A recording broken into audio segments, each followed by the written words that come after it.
3. দেখো তো গাইস, আমরা সব কাজের নামিন একসাথে হয়েছি। আসসালামু আলাইকুম গাইস, কেমন আছো? আশা করি সবাই ভালো আছে। আলহামদুলিল্লাহ তোমার দোয়া এবার বাড়ছে। আমি অনেক ভালো। আজকে আমরা খিচুড়ি রান্না করব। প্রথমে চাউলগুলো ধুয়ে নিচ্ছি, ভালো করে ধুয়ে নেওয়ার পরে পানি সরাই নিচ্ছি। পানি সরাই নেওয়ার পরে পাতিলের মধ্যে ঢেলে দেওয়ার পরে পেঁয়াজ কুচি, কাঁচা মরিচ কুচি, আলু, তারপর সব মশলাগুলো দিয়ে দিচ্ছি। প্রথমে জিরা মশলা, হলুদ, মরিচ, লবণ, তেজ, এলাচি, জিরা, তেজপাতা এগুলো ভালো মতন, তারপর তেল দিয়ে হাত দিয়ে মেখে নিচ্ছি ভালো মতন।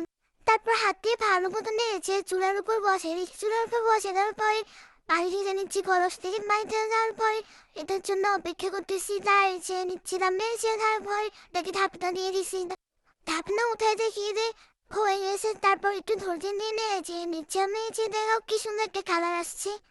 তারপর চুলার উপর থেকে নামাই নিয়েছিলাম। নামাই দেওয়ার পর সবার জন্য বেড়ে নিয়েছিলাম। দেখো এক একটা জন্য এক একটা করে বেড়ে নিয়েছি। তো এটা কেমন হচ্ছে সবাই একটু কমেন্ট করে জানাবে। খাবারগুলো অনেক মজাদার ছিল। সবাই মিলে হাত দিয়ে দেখতেছি, মজা করছি, অনেক কাজিয়ে মিলে সবাই সবাই কমেন্ট করে জানাবেন কি কুমো স্যার আমার বস থেকে কুমো সবাই